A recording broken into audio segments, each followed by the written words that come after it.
Hello student, this is science game. आज हम discuss करने वाले हैं इलेक्ट्रोड पोटेंशियल।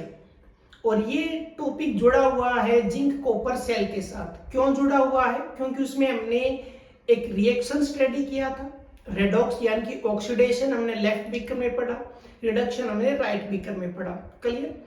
अब जैसा हम फिजिक्स में एक टर्म स्टडी करते हैं पोटेंशियल डिफरेंस या इलेक्ट्रिक पोटेंशियल, ये ठीक वैसा ही है। कुल मिला के यहाँ पे किसकी बात होने वाली है? अब इलेक्ट्रोड की बात होने वाली है। क्लियर? अब इलेक्ट्रोड पोटेंशियल होता क्या है जरा ये समझते हैं। पहले डेफिनेशन डिफाइन करने की बजाय हम थोड़ा सा इसको हम डिस्कस कर लेते हैं कि हम कैसे चलने वाले हैं इलेक्ट्रोड पोटेंशियल में। क्लियर?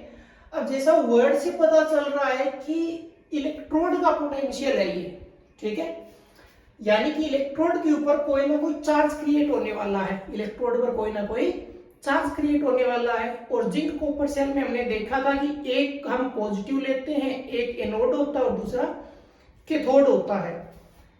अब जरा देखिए, शॉर्ट वे में अगर हम इसको समझना शुरू करें तो ये क्या होने, इलेक्ट्रोड पोटेंशियल का मतलब क्या हो जाएगा?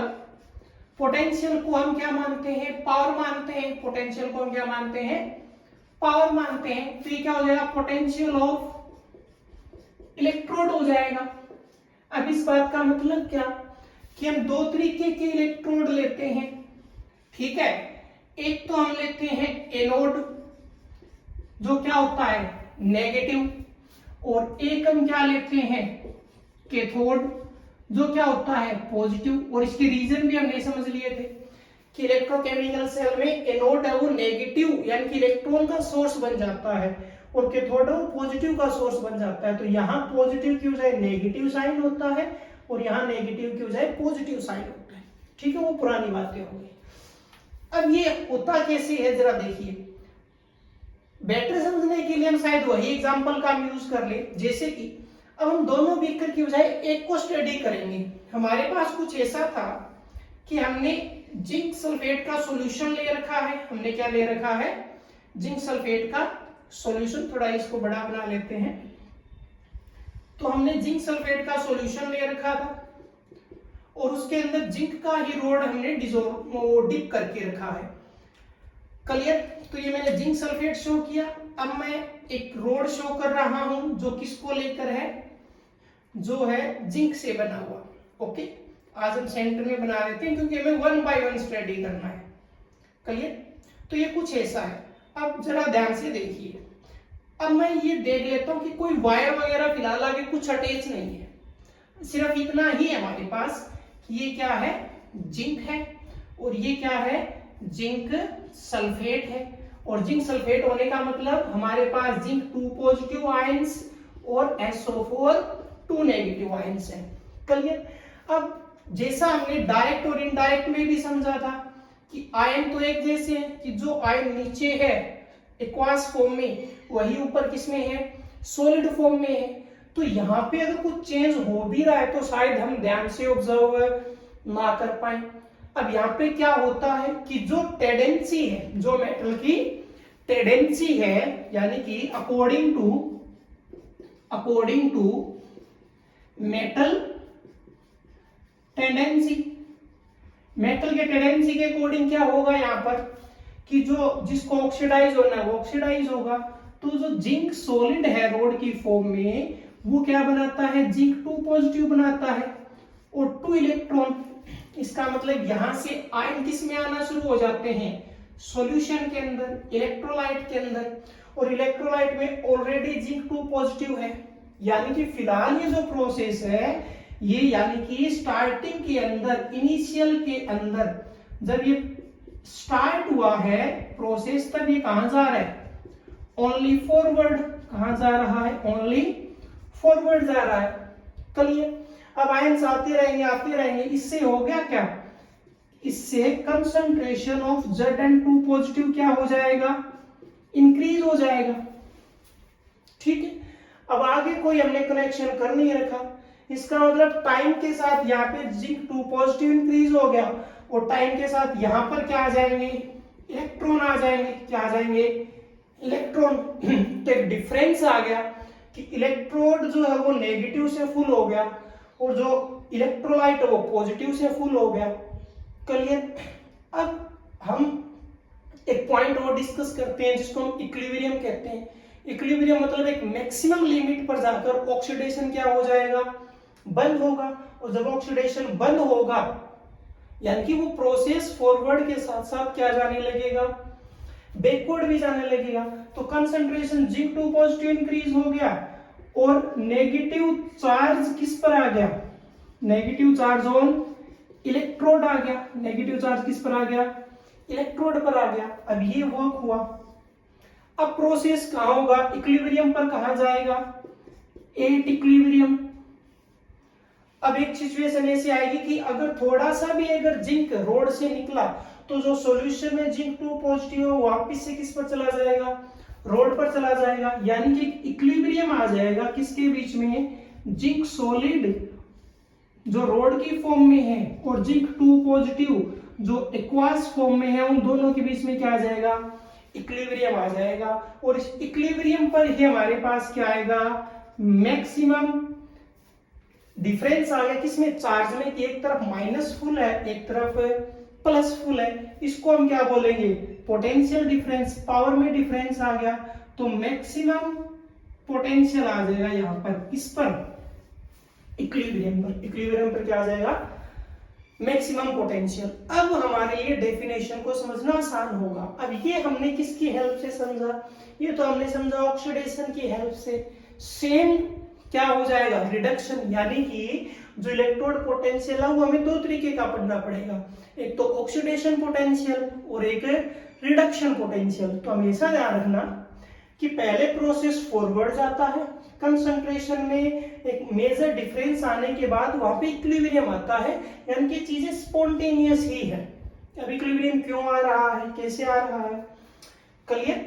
यानी कि अब हम डिफाइन अगर करेंगे तो हम कैसे लिखेंगे कि एट इक्विलिब्रियम, इक्विलिब्रियम पर क्या हुआ कि एक डिफरेंस आ जाता है किसके बीच में, इलेक्ट्रोड में और उसके आयंस में। उसको हम क्या बोलते हैं, इलेक्ट्रोड पोटेंशियल बोलते हैं। ठीक है, यहाँ पर माइनस है और यहाँ पर प्लस है। ओके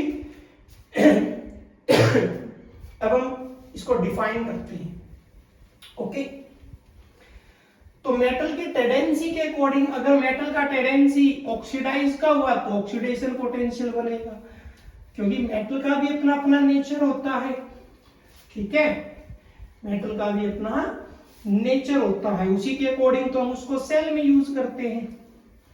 ओके, तो अब अगर हमें डिफाइन करना पड़े तो हम कैसे डिफाइन करेंगे, डेफिनेशन में हम क्या लिखेंगे, एट इक्विलिब्रियम या under equilibrium. At equilibrium, the difference in potential of electrode and their ions in electrolyte. ठीक है, ध्यान से समझ लेना कि इक्विलिब्रियम पर काउंट होगा, इस बात को ध्यान रखना, वो मैक्सिमम वैल्यू होती है। तो एट इक्विलिब्रियम एक डिफरेंस आ जाएगा किसके अंदर, पोटेंशियल के अंदर, क्लियर, ऑफ इलेक्ट्रोड, यानी कि रोड की बात हो रही है, मेटल सॉलिड स्टेट की बात हो रही है, और उसी के आयन होंगे, क्या होंगे, उसी के आयन होंगे किसके अंदर, इलेक्ट्रोलाइट के अंदर, क्लियर। उसकी वजह से रोड पर नेगेटिव और पॉजिटिव आ जाएगा, क्लियर। ओके, अब यहां पर वही मैंने कहा कि ऑक्सीडेशन भी होगा और रिडक्शन भी होगा, क्लियर। तो इलेक्ट्रोड पोटेंशियल के अकॉर्डिंग यहां पे हमारे पास दो टाइप आ जाएंगे, metal has tendency of oxidize and reduce। तो ऑक्सीडाइज भी हो सकता है और रिड्यूस भी हो सकता है। तो ऑक्सीडाइज हुआ तो रोड पे नेगेटिव आता है और रिड्यूस हुआ तो रोड पे क्या आएगा, पॉजिटिव आएगा। तो हमारे पास यहाँ पर दो टाइप आ जाएगा, एक तो आएगा हमारे पास यहाँ पर ऑक्सीडेशन पोटेंशियल, क्या आएगा, ऑक्सीडेशन पोटेंशियल, और एक हमारे पास यहाँ पर क्या आ जाएगा, रिडक्शन पोटेंशियल। अब हम इनको वन बाय वन डिस्कस करते हैं, और जो बेसिक हमने स्टार्टिंग में किया उसके बाद इस टॉपिक में कुछ रहता भी नहीं है, सिर्फ एक लिखने की फॉर्मेलिटी है। ओके, तो पहले इसको राइट कीजिए फिर आगे बढ़ते हैं। Okay, at equilibrium the difference in potential of electrode and their ions in electrolyte. Okay, एक तरफ माइनस एक तरफ प्लस। ओके, अब सबसे पहले हम समझते हैं ऑक्सीडेशन पोटेंशियल को। ठीक है, तो वहां पर मेटल का जो टेंडेंसी है वो क्या हो जाएगा, आप चाहो तो इसको m से भी रिप्रेजेंट कर सकते हो, और चाहे तो हम, क्योंकि सेल रिप्रेजेंटेशन में भी हमने m का यूज किया है और उसके बाद हमने पर्टिकुलर एग्जांपल का यूज किया है, और चाहो तो आप जिंक और कॉपर से भी समझ सकते हो। ठीक है, जिंक और कॉपर से भी समझ सकते हो। तो सबसे पहले हम बात करते हैं ऑक्सीडेशन पोटेंशियल की। ओके, अब ऑक्सीडेशन पोटेंशियल क्या है। ओके, मेटल एग्जांपल हम क्या ले सकते हैं, एग्जांपल हम ले सकते हैं, हाँ बस एक बार ध्यान रखना, इसके लिए इलेक्ट्रोलाइट का मेटल और रोड का मेटल सिमिलर होता है, इस बात को ध्यान रखना। एग्जांपल हम ले सकते हैं जिंक रोड इन जिंक सल्फेट सॉल्यूशन। ठीक है, इन जिंक सल्फेट। ओके, अब रिप्रेजेंट हमें करना पड़ेगा, तो इस बात का ध्यान रहे, m से भी आप कर सकते हो, m की हेल्प से भी आप कर सकते हो, और जिंक भी हम ले सकते हैं। ठीक है, उसके बाद हमें क्या रिप्रेजेंट करना है, रोड को रिप्रेजेंट करना है। ओके, और ये हमने सॉल्यूशन शो कर दिया यहां पे, तो ये आ गया जिंक रोड, यहां पे आ गया जिंक सल्फेट। अब यहां पे मेटल का टेंडेंसी क्या है, यहां पर क्या होगा, हम वन बाय वन लिखेंगे। यहां पर जो जिंक मेटल है वो क्या होगा, ऑक्सीडाइज होगा। जिंक मेटल क्या होगा, ऑक्सीडाइज होगा, यानी कि Zn किस में कन्वर्ट हो जाएगा, Zn2 पॉजिटिव के अंदर और 2 इलेक्ट्रॉन। क्लियर, ऑक्सीडाइज हो गया। अब ऑक्सीडाइज होने का मतलब हम यहाँ पे चार्ज कौन सा आने लगेगा, जिंक 2 पॉजिटिव। इसका मतलब सॉल्यूशन के अंदर क्या इंक्रीज होने लगेगा, मैं सिर्फ पॉजिटिव लिख रहा हूं, सॉल्यूशन में क्या हो जाएगा, पॉजिटिव इंक्रीज हो जाएगा, और रोड पर क्या आ जाएगा, नेगेटिव चार्ज, यानी कि इलेक्ट्रॉन्स आ जाएंगे। ठीक है, डॉट एक जैसे ना हो जाए, ई लिख देते हैं, यहां पर क्या आ जाएगा, इलेक्ट्रॉन आ जाएंगे। ओके, तो मेटल ऑक्सीडाइज हुआ, इसकी वजह से क्या हो रहा है, अभी सिर्फ फॉरवर्ड का हमने लिखा। नेक्स्ट पॉइंट हम क्या लिखेंगे, positive charge increase in electrolyte या सॉल्यूशन, इलेक्ट्रोलाइट या सॉल्यूशन में पॉजिटिव इंक्रीज करेगा। Negative charge increase on electrode या रोड, इलेक्ट्रोड पे क्या इंक्रीज करेगा, नेगेटिव चार्ज करेगा। उसके बाद क्या लिखा जाएगा, एट इक्विलिब्रियम, और इक्विलिब्रियम में क्या आ जाएगा कि जिंक सॉलिड, वही प्रोसेस जो फॉरवर्ड जा रहा था वो प्रोसेस वापस से क्या हो जाएगा, बैकवर्ड हो जाएगा। क्लियर, तो ये इक्विलिब्रियम पे आ गया। तो कुछ चेंजेस ही हमें लिखने हैं, क्या कि हमें रिप्रेजेंटेशन देना है। जिंक मेटल ऑक्सीडाइज हो रहा है, कि मेटल का टेंडेंसी है वो ऑक्सीडेशन का होगा। यहाँ पर 2 इलेक्ट्रॉन में पॉजिटिव चार्ज इलेक्ट्रोलाइट में बढ़ेगा, नेगेटिव चार्ज रोड पर बढ़ेगा। ठीक है, तो डिफरेंस किस में आ जाएगा, रोड पर चार्ज और सॉल्यूशन में जो चार्ज, और लास्ट में क्या आएगा, इक्विलिब्रियम आ जाएगा। और यहाँ पर ये क्या देगा, मैक्सिमम इलेक्ट्रोड पोटेंशियल, यानी कि मैक्सिमम ऑक्सीडेशन पोटेंशियल। तो लास्ट में लिख सकते हैं at equilibrium maximum oxidation potential is create, वहां पर क्या हो जाएगा, मैक्सिमम ऑक्सीडेशन पोटेंशियल क्रिएट हो जाएगा, जितना ऑक्सीडाइज होना था वो हो गया। चलिए नोट कीजिए। अब सेम समझते हैं हम रिडक्शन पोटेंशियल। अब रिडक्शन में पूरा का पूरा अपोजिट, और आप मेटल में रिप्रेजेंट करना चाहो मेटल की हेल्प से, तो आप यहाँ पे जिंक मेटल ऑक्सीडाइज, तो यहाँ पे आप सिंपल क्या लिख सकते हो, मैं ब्लैक से लिख देता हूं तो हम यहाँ पे लिख सकते हैं मेटल का जो टेंडेंसी है वो क्या होगा, यहाँ पर ऑक्सीडाइज होने का होगा। क्या होगा, ऑक्सीडाइज होने का होगा। तो यहाँ पर भी हमें M से रिप्रेजेंट करना पड़ेगा। मेटल सॉलिड किस में कन्वर्ट हो जाएगा, मेटल N पॉजिटिव और प्लस में N इलेक्ट्रॉन हो जाएगा। और यहाँ पर हमें क्या लिखना पड़ेगा, मेटल सॉलिड इक्विलिब्रियम विद क्या हो जाएगा, मेटल N पॉजिटिव और प्लस में N इलेक्ट्रॉन। आप ये भी कर सकते हैं। ओके ठीक है, आगे बढ़ते हैं।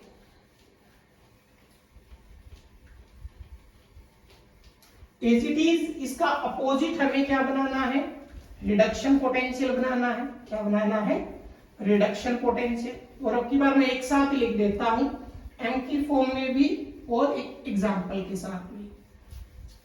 ओके, तो सेकंड हमें समझना है रिडक्शन पोटेंशियल। ओके, सेम वही हमें बीकर रिप्रेजेंट करना पड़ेगा। ओके, वही हमें एक रोड रिप्रेजेंट करना है। रोड की बार हम किसका ले लेते हैं, कॉपर का। रोड हम किसका ले लेते हैं, कॉपर का ले लेते हैं। क्लियर, या मेटल से करना चाहो तो आप एक मेटल दिखा सकते हो। ओके, यहां पे क्या आ जाएगा, कॉपर सल्फेट का सॉल्यूशन। और ये नहीं लिखना चाहते तो आप क्या लिखोगे, इलेक्ट्रोलाइट। ओके, अब यहां पर क्या होगा, हमारे पास जो मेटल टेंडेंसी है, मेटल टेंडेंसी है वो किसकी होगी, रिड्यूस होने की। यानी कि मेटल है वो रिड्यूस होगा। अब रिड्यूस होने के लिए वो ऑलरेडी कौन सी फॉर्म में होगा, चार्ज की फॉर्म में होगा। और चार्ज की फॉर्म में होगा तो किस में कन्वर्ट होगा, मेटल सॉलिड में कन्वर्ट होगा। इस बात का मतलब कि अगर यहां पर अब देखो, इसके कॉपर सल्फेट में क्या है, कॉपर 2 पॉजिटिव और प्लस में SO4 2 नेगेटिव। क्लियर, यानी कि ये जो कॉपर का रोड है, तो सॉल्यूशन में से कॉपर 2 पॉजिटिव किस पर जाने लगेंगे, रोड पर जाने लगेंगे। क्लियर, ओके, तो मेटल टेंडेंसी रिड्यूस होने को होगा, तो कॉपर 2 पॉजिटिव है वो 2 इलेक्ट्रॉन गेन करेंगे और किस में कन्वर्ट हो जाएंगे, कॉपर सॉलिड में। अब कॉपर सॉलिड में अगर कन्वर्ट होने लगे, इलेक्ट्रोड की तरफ अट्रैक्ट होने लगे, तो पीछे यहां पर क्या बचेगा, सल्फेट बचेगा। इसका मतलब negative charge increase, negative charge या नेगेटिव आयंस हम लिख सकते हैं, इंक्रीज इन इलेक्ट्रोलाइट। इलेक्ट्रोलाइट में क्या होगा, नेगेटिव इंक्रीज हो जाएगा। और पॉजिटिव किसकी तरफ जाने लगा, रोड पर, इलेक्ट्रोड पर जाने लगा। तो positive charge increase on electrode, increase on electrode पर इंक्रीज होने लगेगा। और फिर वही बात हमारी किस पे, इक्विलिब्रियम पर। किस पर, इक्विलिब्रियम पर। अब इक्विलिब्रियम पर वापस प्रोसेस कहां पर आएगा, जब मैक्सिमम चेंज हो जाएगा तो एट इक्विलिब्रियम। तो इक्विलिब्रियम की केस में क्या होगा कि जो मेटल है N पॉजिटिव, जो अभी रिड्यूस हो रहा था और सॉलिड में कन्वर्ट हो रहा था, वही प्रोसेस बैकवर्ड चलेगा तो मेटल क्या बन जाएगा, सॉलिड बन जाएगा। कि जितना सॉलिड में जाएगा उतना ही सॉलिड वापस से आयन में कन्वर्ट हो जाएगा। और यही अगर हम किसके लिए लिखेंगे, कॉपर के लिए लिखेंगे, तो कॉपर 2 पॉजिटिव प्लस में 2 इलेक्ट्रॉन फॉरवर्ड और बैकवर्ड, और ये किस में आ जाएगा, कॉपर सॉलिड के अंदर आ जाएगा। क्लियर, तो ये समझना आसान इसलिए है क्योंकि हम जिंक कॉपर सेल में ये पूरा डिस्कस कर चुके हैं, ठीक है, पहले नोट कर लीजिए, रहता है तो हम ऑलरेडी वहां पे इसकी बात कर चुके हैं। तो आज सिर्फ हमें दोनों, कुल मिला के आप ये कह सकते हो कि हमने लेफ्ट बीकर को अलग डिस्कस कर लिया और राइट को अलग कर लिया। इसके बाद हमें इसमें समझना होगा, अब ये तो नॉर्मल इलेक्ट्रोड पोटेंशियल हमने समझा, अब हम बात करेंगे स्टैंडर्ड कंडीशन की, जहां पर जब हम पोटेंशियल कैलकुलेट करेंगे तो कुछ कंडीशंस अप्लाई हो जाएंगे, तो वो हम कवर करते हैं नेक्स्ट लेक्चर में। तो मिलते हैं नेक्स्ट में।